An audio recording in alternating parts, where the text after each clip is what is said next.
এখন থেকে আপনার প্রিয় সিরিয়ালগুলো ফ্রিতে দেখুন এক্সক্লুসিভলি শুধুমাত্র সান নেক্সটে। এখনই অ্যাপ ডাউনলোড করুন। আমার জন্য আবার কেন ওষুধ আনছিস? আমাকে মরতে দিস না কেন? আমি এই যন্ত্রণা সহ্য করতে পারছি না রে। দিদি আবার বাজে কথা বলছিস। যা সত্যি আমি তাই বলছি। আমার জন্য তো তোর কষ্টের শেষ নেই। আমি মরলে তুই একটু নিস্তার পাবি। মাঝে মাঝে মনে হয় ঈশ্বর আমাকে এই যন্ত্রণা থেকে মুক্তি দিক, আর তোকেও। দিদি এসব বলিস না তুই।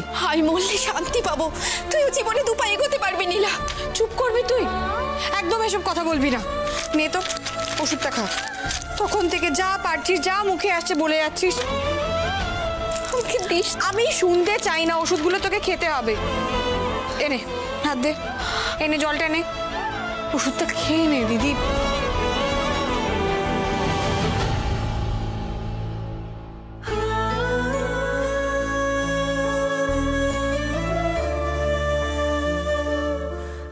তুই কেন বুঝতে পারিস না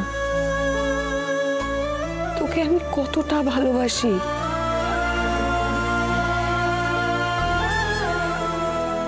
তুই ছাড়া আমার দেখাশোনা করার মতো তার কোনো মানুষ নেই। এই গোটা পৃথিবীতে তুই তো আমার আপনজন রে। তুই ছাড়া আমার আর কেউ নেই। সে কি রে নীলা, আমি কেউ না?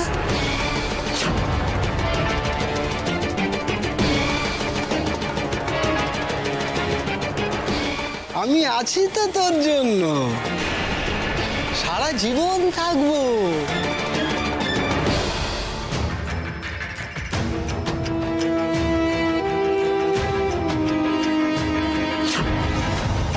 খাওয়া খাওয়া ওষুধ খাওয়া, কিন্তু আমি যে ওষুধ খাওয়াচ্ছি তোর দিদি তো মরবেই, আর তারপরে দেখবি তোর কি হাল করি। আমার কথায় উঠবি আর বসবি। আরে তখন কি করবি নীলা? কে বাঁচাবে তোকে? আরে নীলা, কি হয়েছে তোর? কিছু না। আমি তোকে কি করে বোঝাবো দিদি? তোর অসুখের কথা ভাবলেই আমার মনটা খারাপ হয়ে যায়। তার মধ্যে তুই বারবার মরার কথা বলছিস। আমাকে বলবি না নীলা, বল না। ওফ, আরে বললে বল, না বললে তোদের এই ঘ্যানঘ্যানি থামা। কাজ জ্বলে যায়।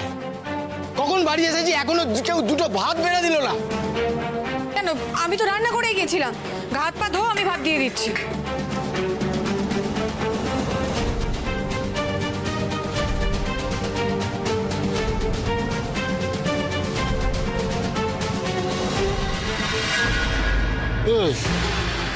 এটা কার নাম্বার রে?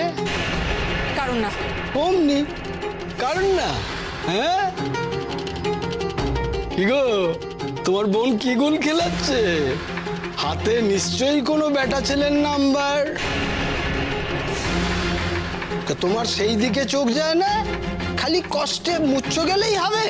শোনো, আমার বোন না সেরকম মেয়ে নয়। সে জানা আছে আমার। বাড়িতে সতী সাজা, আর চৌকাট পেরোলেই সাত ঘাটে জল খেয়ে বেড়ানো।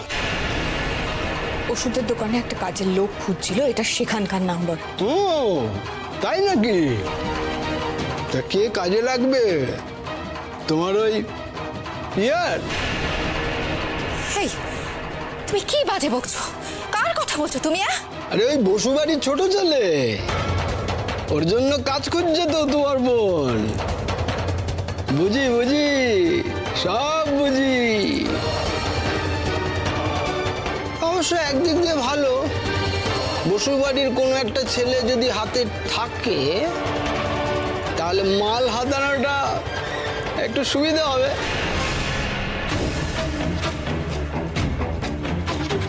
চালিয়ে যা, চালিয়ে যা।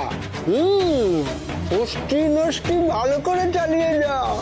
শুধু ওই নিজের ধান্দার কথাটা কিন্তু ভোলা যাবে না, বুঝেছিস?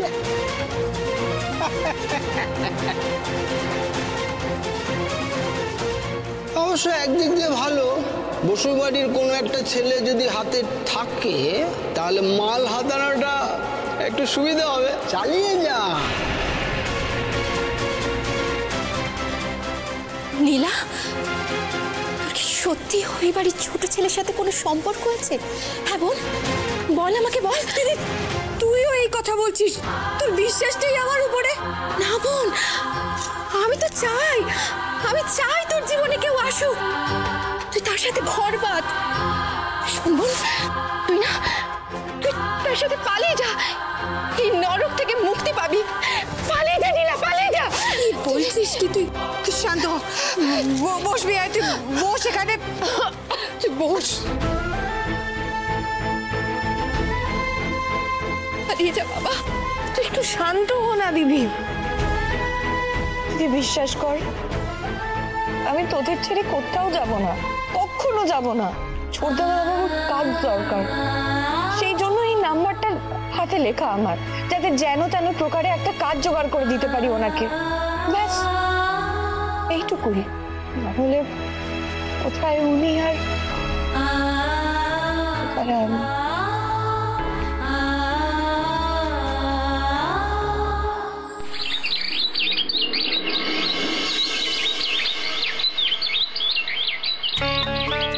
মিনু, মিনু, আমার চশমাটা দিয়ে যাও না। মিনু। পিয়া, গোগল, তাড়াতাড়ি করে খাওয়াটা শেষ কর। এই পিয়া আর গোগল, এই তাড়াতাড়ি খেতে গিয়ে বিষম খেয়ে কিন্তু সুস্থ শরীরকে ব্যস্ত করিস না। আচ্ছা বড় বৌমা, আমার চশমাটা। উফ, সব কাজ আমাকে একা করতে হচ্ছে, অসহ্যকর। হ্যাঁ দেখছি। মিনু, মিনু কোথায় গেলে? আরে আমার চশমাটা দাও। চশমা এটা তো এখনো সারানো হয়নি। আমি বাড়ি যাওয়ার পথে এটা চশমার দোকানে দিয়ে আসি না। ধর, একার কাঁধে আর কত দায়িত্ব নেবে? সারা দিন মেয়েটা একটু বসছে না, বিশ্রাম নিচ্ছে না, শুধু কাজ করে চলেছে। বলো দেখি।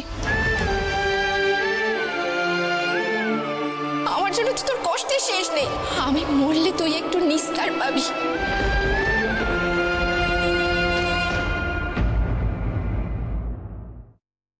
নীলা। হ্যাঁ বড় মা। কি হয়েছে রে তোর? তোকে এরকম অন্যমনস্ক লাগছে কেন? এই, বাড়ির সবাই ঠিক আছে তো? দিদির শরীরটা আসলে ভালো নেই। হুমা, সে কি? দাঁড়াও মিনু, ওকে বলো তাড়াতাড়ি বাড়ি ফিরে যেতে। পরিবারের পাশে থাকাটা এখন জরুরি।